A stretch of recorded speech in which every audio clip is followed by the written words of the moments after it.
Well, hello, good morning, good afternoon, good evening.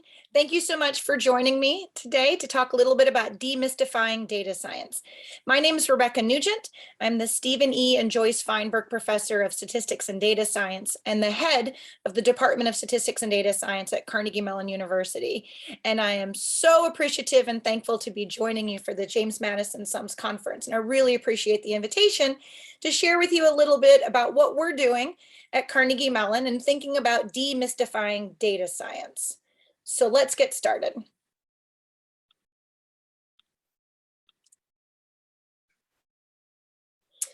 All right, so often when people start approaching me thinking about like, well, what is data science? Like, what are we doing with all of this data science? This isn't really part of my world. This isn't really what I do. But it turns out we're all interacting with data and data science all the time. It can be something as small as participating in a survey. This is kind of a ridiculous, kind of a silly survey, a fun thing from a popular culture magazine, Us Magazine Weekly, and they grab 100 people on the street and they ask them who wore this cat lady look best, Molly Sims or Beth Stern. And it may seem like this has nothing to do with data science, but as we'll talk through the different phases of how you might solve a data science problem, you'll see that even something as small as this can fall into all of the different pieces of data science. We have to have a research question. We have to think about where we're going to generate and collect our data. We have to think about storing it. We have to think about how to manage it, analyze it, clean it, visualize it, and so on.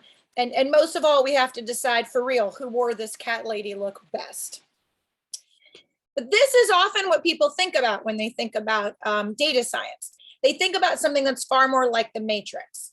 So for example, my mother is a retired middle school teacher, and she thinks this is my world. She thinks I live in the matrix, like I'm totally surrounded by like Tony Stark kind of screens where I'm throwing things up in the air, you know, and I'm wandering around the Marvel Cinematic Universe, or I'm stopping bullets and I'm Trinity.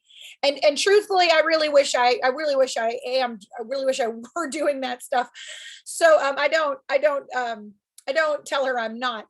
But what this is thinking about is people often think about data science as being this kind of fully simulated, surrounded by data, surrounded by kind of avatars or a fully simulated environment. And this can also be data science. But really, when it comes down to it, data science is a combination of an awful lot of things. And so let's take a look at how we might think about what data science really is. When people first started talking about it as a discipline in the education world, it first landed on this notion of something that was all encompassing. So to be a data scientist, you had to be trained to be a total expert in computer science. You had to know absolutely everything in math and statistics, and you had to be an expert in whatever subject matter you were trying to incorporate into your problem. So whatever the context was of the real world problem you were trying to solve, you needed to also be an expert in that area. And you'll see in this Venn diagram that's on the slide. This includes machine learning. This includes research. It includes software expertise. And you'll notice in the middle, it's labeled unicorn. Well, and that's kind of a tongue-in-cheek thing here for this Venn diagram, telling us that this just doesn't exist. Like the ability to do all of these things at an expert level would require you being in school for 20 plus years. And we're not doing that. That's just not what's happening these days. And it also implies that one person is going to be in charge of all of these things. And that's most certainly not what data science is. Data science is far more of a cycle or a workflow. There's motion to data science. It's collaborative. It tends to have diagrams that describe how we solve data science problems now. So this is just, we don't have a relationship with Microsoft Azure. This is just a public diagram of one particular kind of data science lifecycle that I like because it shows a lot of the different viewpoints or the different skill sets that people need to have. I would like to start by pointing out that you must have business understanding. And what this is really emphasizing is you have to know the question you're asking. Too often people just grab data sets and start throwing tools at them, start running code, and they're like, I'll just figure out what the question is later. And that's not really an appropriate way to think about applying data science to solving a problem. It's always driven by the research or the business question at hand. You should spend more time thinking about the question than you do honestly thinking about what model you're going to use. Once you kind of have an understanding of the question you're trying to answer, you'll move into data acquisition and understanding. And here you're thinking about what data sources do I actually need? What do I have available to me? What am I not able to get but would really like to have? And so I want to ask for more money or more resources, more people in order to get that data set. When I get those data sets, am I going to have to integrate them? Am I going to have to link them? They're going to be messy as anything. How do I clean them or wrangle them or get them into a shape in which I can actually do something with them? It's a very common perception that when you work with machine learning and statistics and data science, that you're going to be working with big data, right? Like so big, you can't possibly manage it. Well, oftentimes we do have very large data problems, but more commonly, when we think about the data science problems that we on a day-to-day kind of industry basis, we see that it's more common to have lots of medium-sized data sets that need to be compiled, that need to be pulled together. You know, one of them exists in an Excel spreadsheet, another one exists on some napkin that someone wrote down something, and we've got a scanned bunch of data in somebody else's filing cabinet. We've got a data warehouse over here that doesn't talk to any of the other sources I just said. So managing data is where we spend a lot of our time in data science. And it's very often that we have to pull together different sources of data. It's hardly ever just one perfect Excel spreadsheet. So once we understand the data and we think we've got what we need, and that's a big caveat there because we often find we need something else, we might move over to modeling. And in modeling, you'll hear words like feature engineering, which are phrases that essentially mean trying to figure out what variables to use, what form they should take.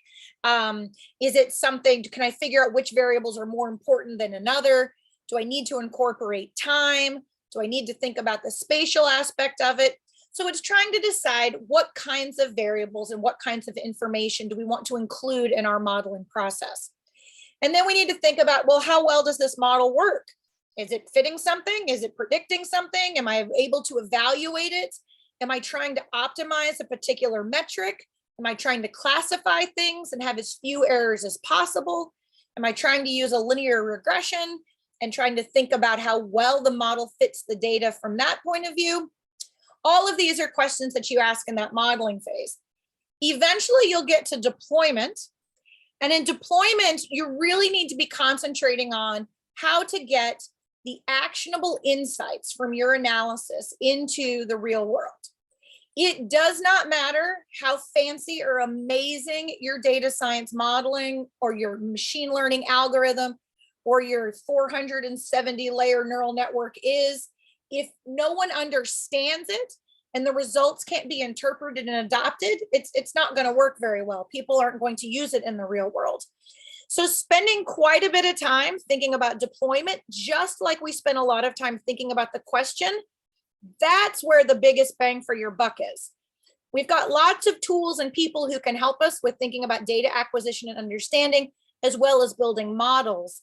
But thinking about how to communicate about your data and communicate about your models, thinking about how to target that business question, those are the areas that we want to spend a lot of our time.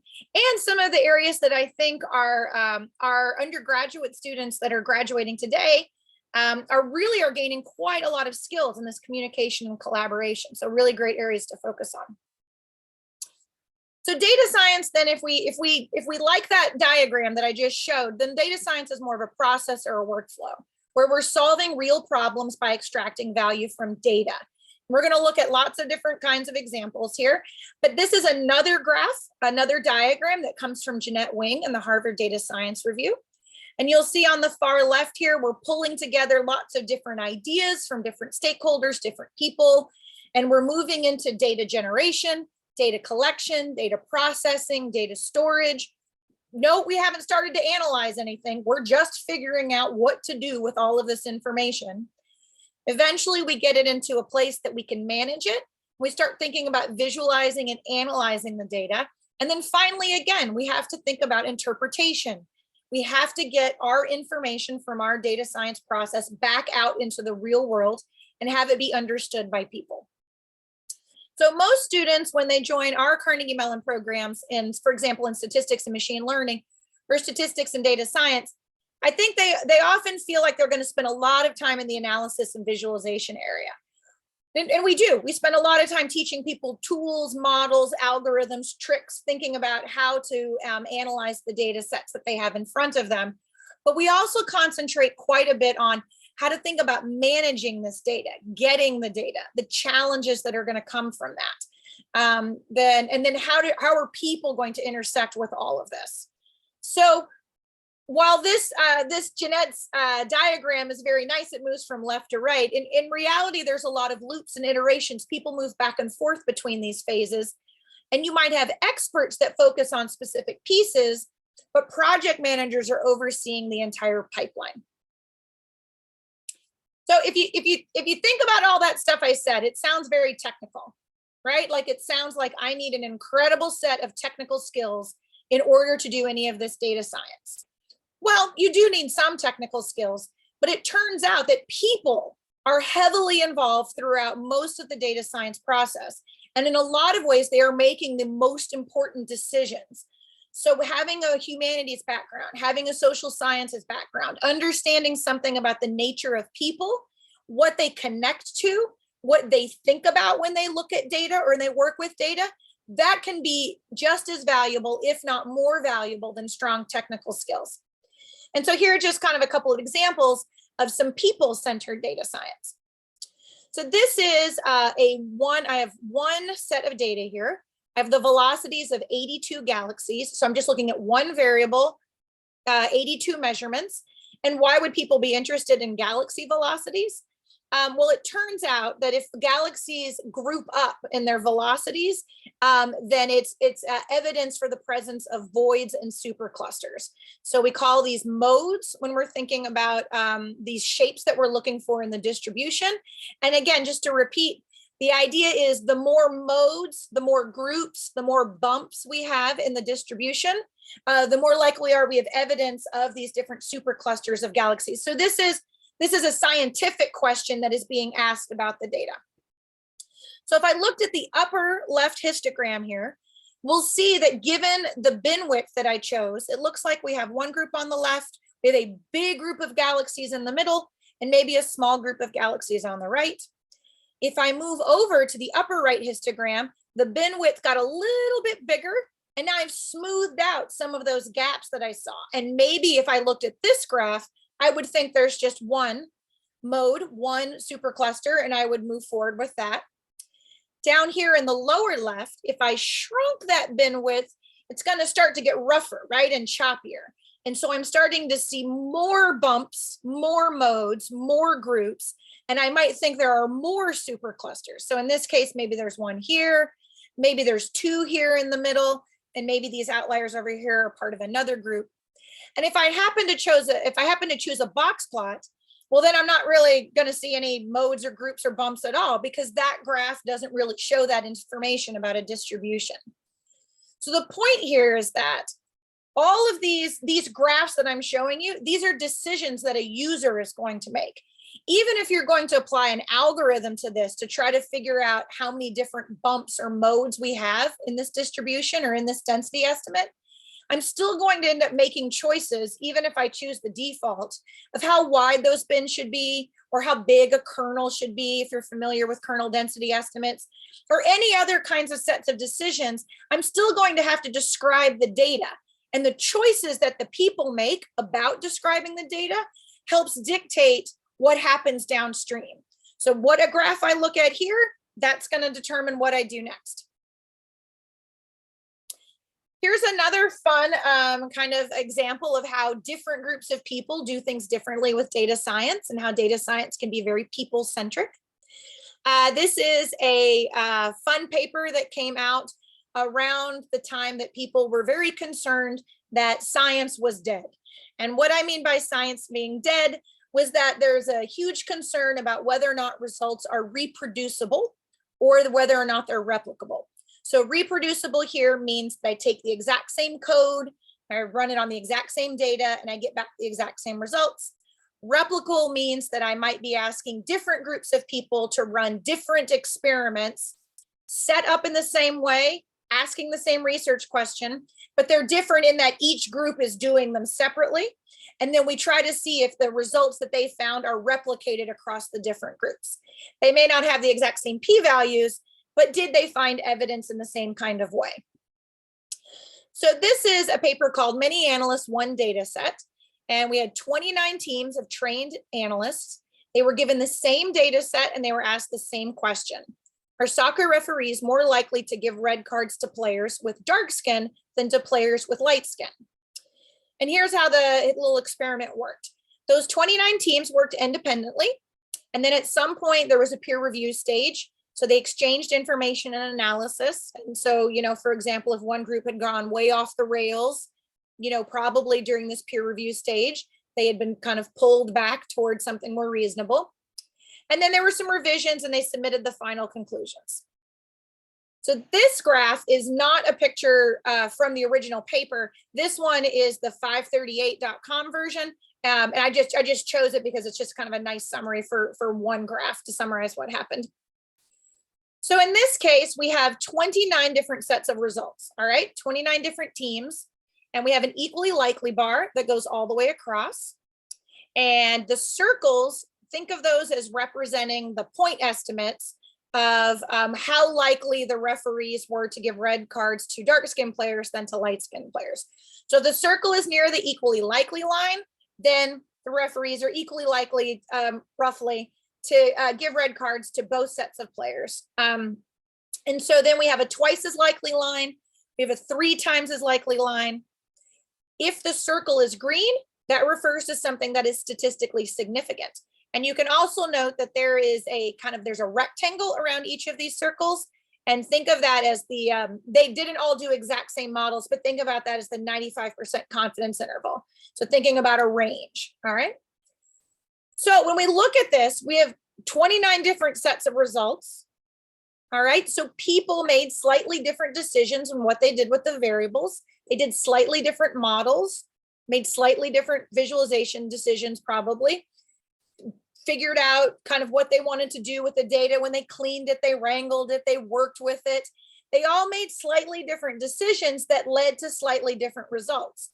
But kind of what the cool thing here is, if you were seeing all 29 of these teams' results, you probably would come away with a decision that for this particular data set, that we do see some evidence that referees are more likely to give red cards to dark-skinned players because there are a group of teams that largely got around the same results. So that we might call that replicable, right? That they saw evidence in a similar way. And so we might feel pretty confident in that assessment. However, notice that we do have a few teams that are way over here on the right with really, really high point estimates of how likely referees were, but really, really wide intervals as well. So they were probably taking a different approach. We also have some boxes over here on the far left where we don't see statistically significant results. And kind of one of the tricky things here in data science and why working with data can be so interesting and so frustrating all at the same time is that we don't ever really get to see 29 different takes on the same analysis, right? This was set up so that we could better understand how different groups of people make different decisions. In the real world, you're probably only going to get one crack at it. Like one team is going to look and trying to analyze data wherever your job is, or if you're doing research while you're in school. And the question is, are you going to be one of these groups that got you something that was green, that was part of what everybody else got? Or is your team going to be one that turned out to have a slightly different result? You only see the one result. And sometimes we have issues with trying to decide, is this result similar to what we would expect across lots of other people doing it, or are we the outlier? And that's why it's so important to make sure that you are documenting every choice that you make, that you are writing code that can be passed off to other people, and that you are collaborating and communicating with everybody who is working on the team. Because again, you're not going to get a chance to repeat your work 29 times, probably in the real world. You're probably going to get 1 or 2 takes at it, and that's about it. But the good news is that people are actually pretty good at this. So people who are well trained, make good decisions, document, collaborate, work together, tend to come up with some pretty reasonable results. And then of course you have to decide what you're going to do with them. So what I would like to get you to think when you're thinking about data and data science, if you're interested in moving into this space for grad school, or if you're interested in moving into this space for your career, I don't want you to get the impression that it is this nice, neat, left to right workflow, because it turns out it's a lot, it's a lot messier, but it's also kind of a lot more fun. So for example, I always think of solving problems with data as kind of the ultimate choose your own adventure book. And I feel pretty confident that anybody who's in school now does not know what I'm talking about when I say choose your own adventure books. But back in the day, we used to actually, hold books. You'd hold them and you'd actually like flip the pages, versus like swiping. And there were this fabulous set of choose your own adventure books where you got to move from page to page. So think about adaptive book reading. So for example, you land on the beach and a rainstorm comes in, and your options at the bottom of the page are, if you want to go into the jungle, go to page 6. If you want to go into the cave, go to page 12. You decide to go to page 12. You go turn to that page. There's a bear in the cave. He eats you, you die. And you're like, well, that was a hot mess. That didn't work out well. I'm going to go back to that beach and I'm going to go to the jungle instead. And we're going to start over. And I think that's a lot like working with data, is that you try paths sometimes and it doesn't work out because you either missed something or there's something unexpected. You learned something new. You realize you needed a different source of information. And then you need to go back and rethink your previous work and what direction you should go now.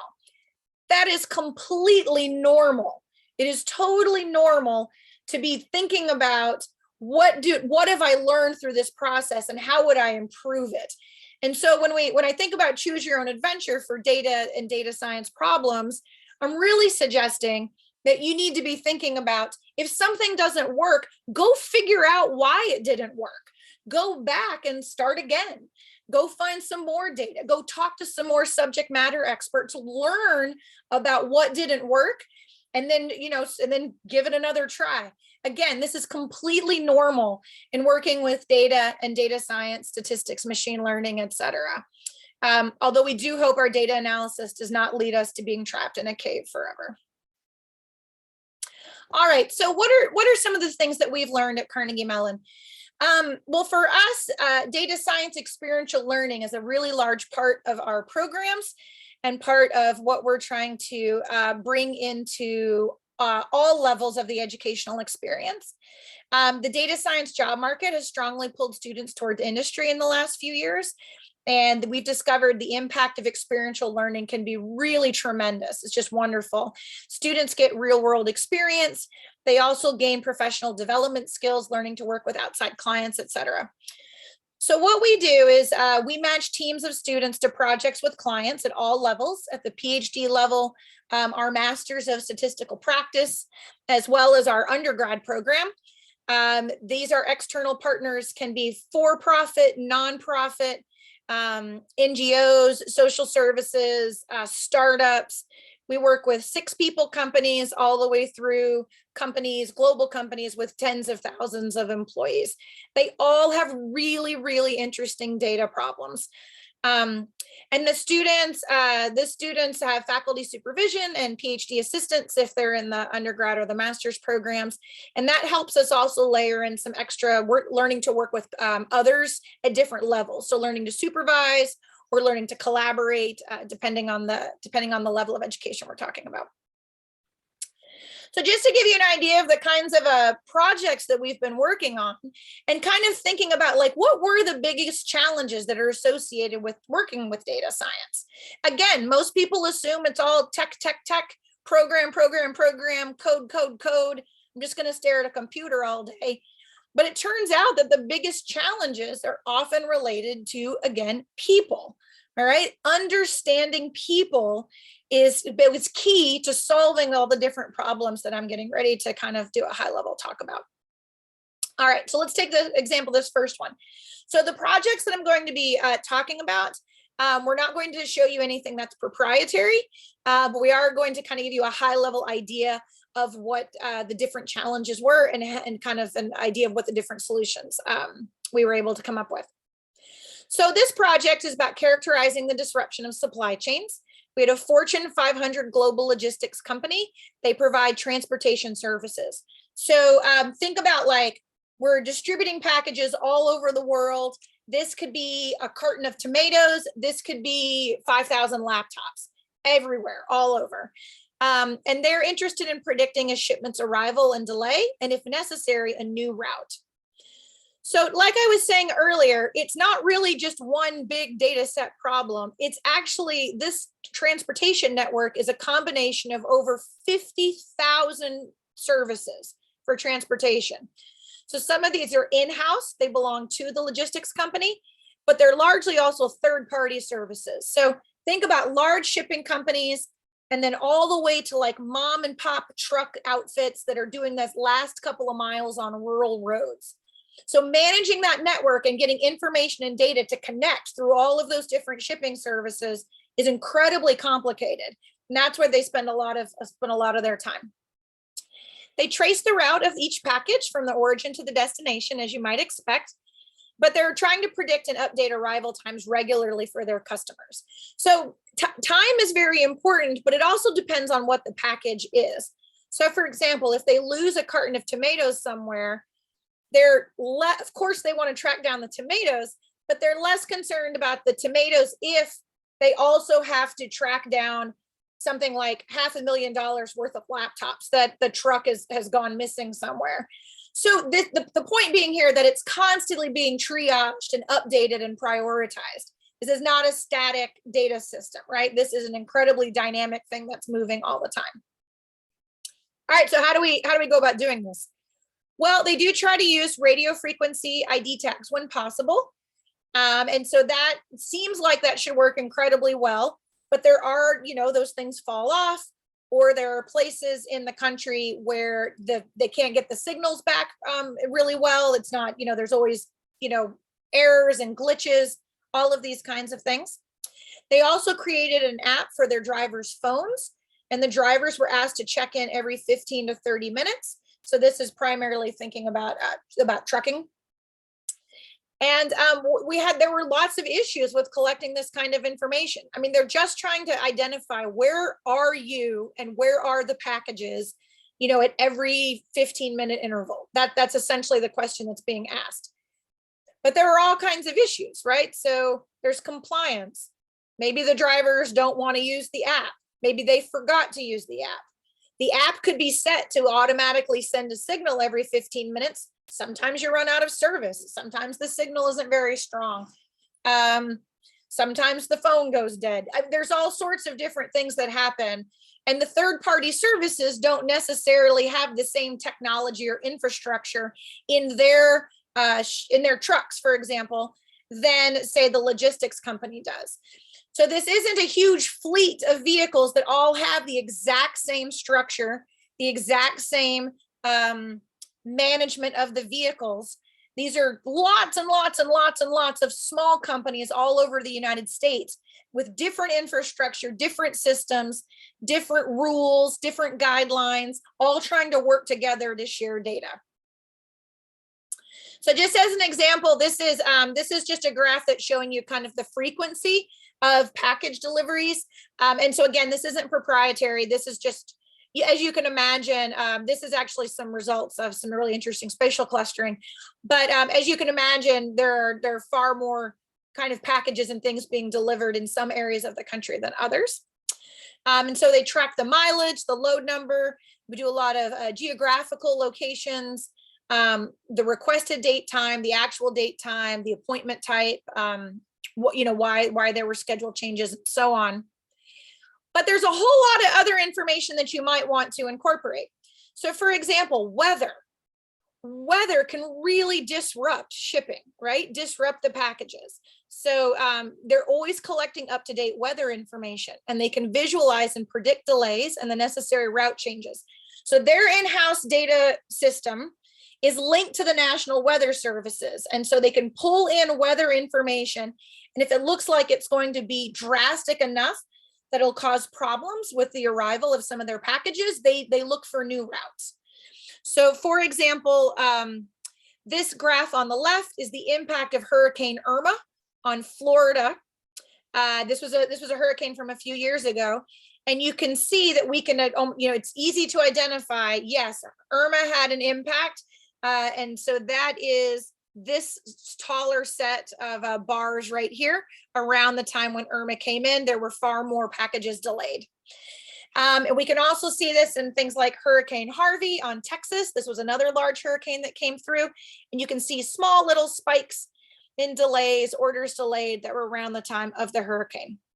So this is the kind of information that they're pulling in order to try to improve their prediction algorithms. And you can imagine with things like hurricanes, we do actually get, excuse me, while they're a little fickle, right, and they don't always behave, you do get some advance warning on that. You do actually get advance warning of a hurricane coming, right, through the National Weather Services. But they were interested in incorporating other information as well. And this is what we worked on with them. They wanted to add holidays. So it seems like, well, holidays are fixed. Like, you know exactly when holidays are happening. That should be very easy to incorporate into the system. But it turned out that how holidays impact shipping and delays, it depends a lot on local things. For example, there are some holidays that private businesses handle differently than public businesses. Same thing with universities. There are some universities that take some days off that other universities don't. Traffic patterns tend to change depending on where they are. And how do you actually collect that kind of local cluster data? So what I'd ask all of our students and attendees to think about is, where could you get traffic information? Like we've already talked about, you can pull weather information in from National Weather Services, but can you think of places where you would get local traffic info that you could try to pull it into the system? So these are extra data sources that we had to identify and try to pull in. They also were interested in other kinds of factors that might contribute. So for example, these were more along the lines of social justice or political things. So elections and protests, strikes, social justice movements. So whether or not these things were violent versus nonviolent. And you can, in the last couple of years, we've all seen that these types of events, that they change, right, our daily routines.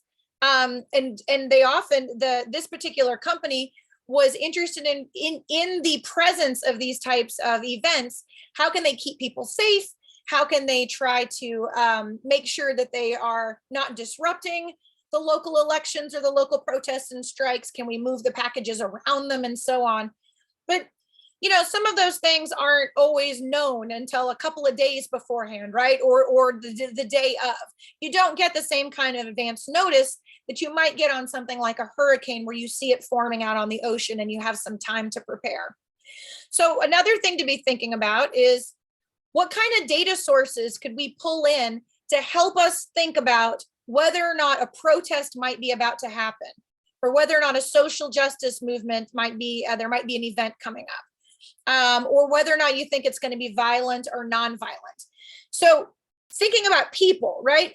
Where would we collect data that might give us signals or ideas that this type of thing is going to be happening? Should we do it on social media? Do we get it from news feeds? Do we think about sort of watching election speeches?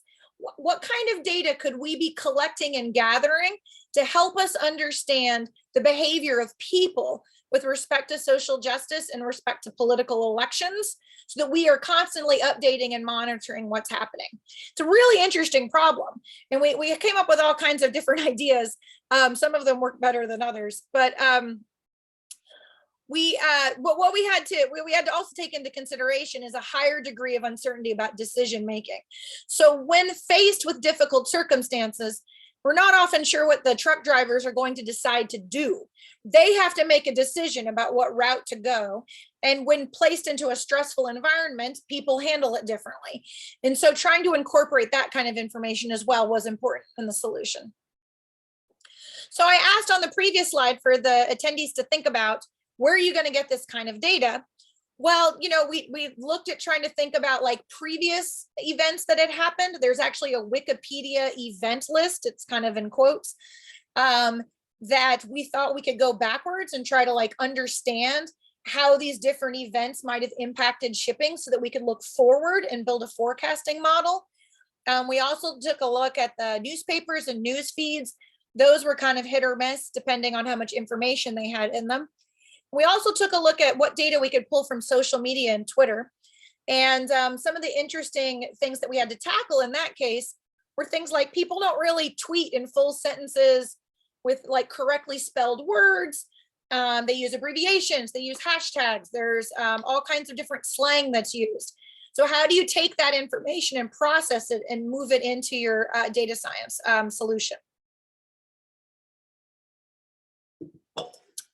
So we did a lot of really cool models with this. And again, I'm not allowed to show you the exact models, but what I do want to tell people is that the actual model that got selected, they were actually pretty standard. They were pretty robust and stable. They weren't super, super fancy models. They were things that you learn about in classes, maybe at the undergrad or master's level. And by far and away, the challenges were related to the data, finding it, processing it, understanding, integrating it. So we could use information about those past events and shipping delays, but how useful was that for like new things, right? Or some unexpected event that we didn't know anything about. And again, I'd like to ask everybody to do some thinking about how do you incorporate human behavior and decision-making into this? As part of this project, we did not have access to the drivers or the transportation workers. So we didn't get to ask them, what do you not like about the apps? Or for example, when you're faced with a weather event, or when you're faced with a protest or a strike or a holiday, how do you handle it? Like, how do you make decisions? We weren't able to do that just given the structure of the project. And that would have been incredibly informative into how we would have modeled the prediction of whether or not there's a shipping delay, understanding the people who were involved in this entire problem. All right, let me give you the high level of another couple of projects that we've been working on. One is trying to think about categorizing receipts. So I know that a lot of people, when they ask you, do you want a receipt after you buy your pack of gum or whatever, most people just say no these days. But it turns out there's an awful lot of information that we can do with the paper receipts that do exist and the electronic receipts. But what were we even thinking about? Why did we even care about receipts? I was working with a global marketing firm, and this marketing firm is working with brands rather than retailers. So not working with Target, that's the retailer, working more with Sony, that's the brand, selling things inside Target. So the brands, they are trying to characterize or understand where people shop and what for. And the kinds of questions that they're thinking about are like, which of our items should we put on promotion together? What are we, should we do some more personalized advertising? Should we put more of our stock in different retailers? So again, it's the brands who are trying to understand when they put their products out into the world and all the different retailers, can they better understand what's happening with their products? I mean, that's the gist. So they've been doing this for decades and decades. This is a massive firm.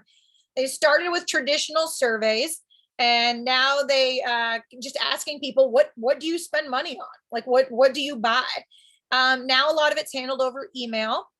They also have apps on their phone. So they collect data about customers and items. Customers can sign up to participate in this program that incentivizes them to take pictures of their receipts and provide information about what they've purchased. And then there's like a reward system, right? That they get something back. So what we have to do with these receipts to understand and describe this is the kind of stuff that we get back. Okay, so like, how on earth do you analyze this? The other thing that happens is people who get paper receipts, the first, when someone hands you a paper receipt, you don't immediately put it down and like lay it flat between two books and like push it down and make it all perfect. And then you like put your phone over it really nicely and centered and you take a really good picture. No, man, that is not what people do. People get handed the receipt. They like immediately kind of crumple it up. Then they go, oh God, I'm supposed to take a picture of that. Maybe they've already put their gum in it, but they're trying to like open these crumpled receipts and give us these pictures and this information so that we can try to like understand what they're buying. So if you think about this from a sheer data perspective, so students, what information is on these receipts? We have price, we have like abbreviations on the items, we have when they bought it, right? We have like, there's like 1,900 spellings of black t-shirt in this data set because of all of the different abbreviations that get used. So think about it from a data perspective. What are going to be the challenges that we're going to have in processing and analyzing this data? The goal of the project was to classify each of the items on the receipt into a larger category hierarchy that was provided by the company. So we have millions of scanned, digitized, messy receipts, abbreviations, internal codes, unreadable text, standard natural language processing tools. They're just not enough to manage this. So it was all about the statistical pre-processing. So we had to analyze the data in order to combine it. So for example, all those different text phrases you see, we had to analyze their similarities so we could say, oh, those both mean black t-shirt, or oh, those both mean flip-flops, or oh, those both mean large flat screen TV. We had different kinds of information describing the same things that had to get clustered. Because it was so large, we also had to think about dimension reduction and projection techniques. We ended up using some interesting hierarchical multinomial classification models. Just think about it as like, I'm gonna classify each item into a set of categories. That's the multinomial part. And we had to make some choices about how detailed to get. But the real major issue was it had to be usable. And this is actually the hardest part of anything. So that was a really interesting project as well. That's a lot about working with text data. So the last project that I'm going to talk to you about is modeling pandemics. And this is something that I really would like to encourage all of the students to get involved in. The projects that I'm going to show you are public. The data sets are all public. These are national projects with volunteers from all over. I'd really like to encourage everybody to participate if this is of interest to you. So essentially, epidemiological forecasting is crucial for public health officials. I mean, you can imagine we're living in a pandemic right now. Pharmaceutical companies, social services, and the general public. We have to manage resource allocation, hospitals, supplies, medical professionals, understand the manufacturing needs, vaccines and medicine, work with the actual logistics companies. So speaking of shipping, how do we actually get supplies and medicine to the place where it's needed the most? Public awareness. And it requires combinations of experts across disciplines. But what it also requires is incorporating dynamic multimodal data. So multimodal data here means different kinds of data, numeric, images, text, quantitative, categorical, you name it, we're working with it from very different sources. We need to build visualizations and create interpretable models with this so people can understand the information that we're providing. And the most important thing is to communicate these results as actionable recommendations or next steps. So the two examples I'll show you today, the Carnegie Mellon Delphi group. This is a project that's joint with statistics and data science, machine learning, comp biology, among others. And it's part of the Pittsburgh-based Midas National Center for Excellence, which is this much larger thing that includes a lot of virologists, infectious disease experts, legal experts, et cetera. Delphi's been around for a few years. They focused on forecasting and nowcasting flu rates. But then more recently, of course, because of our current circumstances, we've been turning to COVID-19. So I'm going to stop sharing this screen really quickly so that I can show you the website, just so you can give you an idea of what we have here. So this is the COVIDcast website. You can just Google COVIDcast, it'll come up. And I just want to show you lots of different kinds of COVID-19 indicators that are being made available to the public. There's all kinds of different trends, impact surveys. So if we come up here, you can think about, you can export data, the COVIDcast dashboard. Let's just take a quick look at that. You can pick a different indicator that you're interested in, vaccine acceptance, people wearing masks, doctors' visits, etc.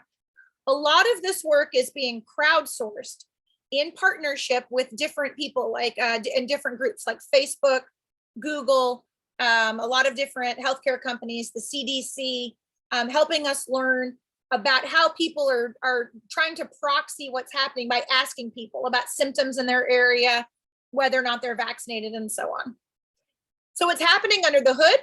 We have some epidemiological compartment models. This is just trying to model every single person is either susceptible, they're infected, they're recovered, and so on. These models, just you can think about people just moving into different compartments of the model. They can get simpler or more complicated. We're also looking at ensembles of time series, trying to model the COVID rates as they move up and down. But those are actually pretty well understood models. By far, far, far and away, the most difficult and impactful part is building and integrating the data streams. We have different centralized record systems across the states. These counts are confounded by issues of local capacity and policy. So what's happening in a city sometimes is very different from what's happening in a county. It's what's happening in a state, what's happening in the country. All of the different mandates that are put into place, those can all change depending on the geographical level. What actually gets reported? When do people report this stuff? What are we missing? We're missing a lot of information all the time. And how do we go try to model it? Another project that exists that again is open to the public, please feel free to go look and learn more and use the data sets, is something called fightcovid.org. So this is a joint project between Carnegie Mellon Statistics and Data Science and Pitt Microbiology and Molecular Genetics. And this project is looking at examining the impact of non-pharmaceutical interventions at the city, county, and state level. So an NPI is something like a mask mandate or closing or restricting businesses, thinking about different capacities, social distancing, this type of thing. So this project, we have rafts of people, teams of people coming out, collecting information from public health websites. They integrate these measures together with the official case and death numbers, and then turn it into an interactive dashboard for both the public and public health officials. And so, for example, here's just two counties from Iowa that are here. I apologize if I missed to anyone from Iowa who's watching, but I believe this is Winneshiek, Iowa County, and then Henry County in Iowa. And we have two different COVID cast trajectories here. And what you can see is the one on the left, they put on a mandatory face covering right at the beginning of school. And the one on the right, they did not. And you can see the differences. These counties were fairly comparable otherwise in terms of demographics, size, et cetera. And so what people look at, what the public health officials look at are, can we see differences based on these different NPIs? We do an awful lot of modeling behind the scenes as well. But again, by far and away, the best thing that we can do is try to communicate data to the public. So I would like to show you this Fight COVID website as well. Here you can come over, it's just fightcovid.org, and you can get access to all of these data sets. You can look at the different maps, there's interactive maps and so on. You can look at the time series for the different states just by choosing a particular state here, interacting and so on. And so again, I'd like to say that the most interesting part of all of this is, how do you get this data? How do you manage it? How do you collect it, et cetera? But again, I'd like to encourage people who are interested to please go participate and contact us. Again, educators, please use these data sets for your classes. Please feel free to take what you need. Students, please feel free to incorporate this into your own research or work, or reach out if you're interested in learning more. So that was an awful lot for about 45 minutes or so. Thank you so much for hanging in with me. Some of the big takeaways I'd like to emphasize are that the data science pipeline, this is really an integrated set of tasks. There's not one data scientist that's doing this. This is collaborative, tons of communication, thinking about how to work with people, how to understand the data that you have in front of you. All of your upstream tasks that are data related have incredible impact on the results from your modeling stage. Spend time on the data. Don't worry as much about the models. Of course, you want good models, you want robust ones, but you really want to spend your time thinking about the data and the people involved. So that includes thinking about what impact does human behavior have on our data? the variables, the choice of model, the model performance, and so on. And data science, although it's super popular and it's like a big buzzword right now, this does not exist without foundational mathematics and statistics. Take more statistics, take your mathematics classes. Having this foundational background is key to being successful in data and data science. And also, please focus on communication and collaboration. You don't want to just be staring at your computer all the time. Talk to subject matter experts. Practice giving presentations. Learn to communicate results to others. As fabulous as your model is, if no one understands it, it's not going to have the impact that it would if you really worked with others to help understand what their needs are, and then building models to help address those scientific questions. All right, so I'd really like to encourage all of the students to spend as much time as they can working on collaborative real-world projects to gain those crucial skills. And then I'd also like to just highlight for anybody, if you'd like to learn more, we also have a very large sports analytics initiative. Please feel free to go to the website below to learn more about that. And then if you're interested, of course, I want to throw in a plug for our master's and PhD programs. If you're interested in moving on to graduate school, there are many, many, many fabulous master's and PhD programs. And we hope that you consider Carnegie Mellon as one of that group.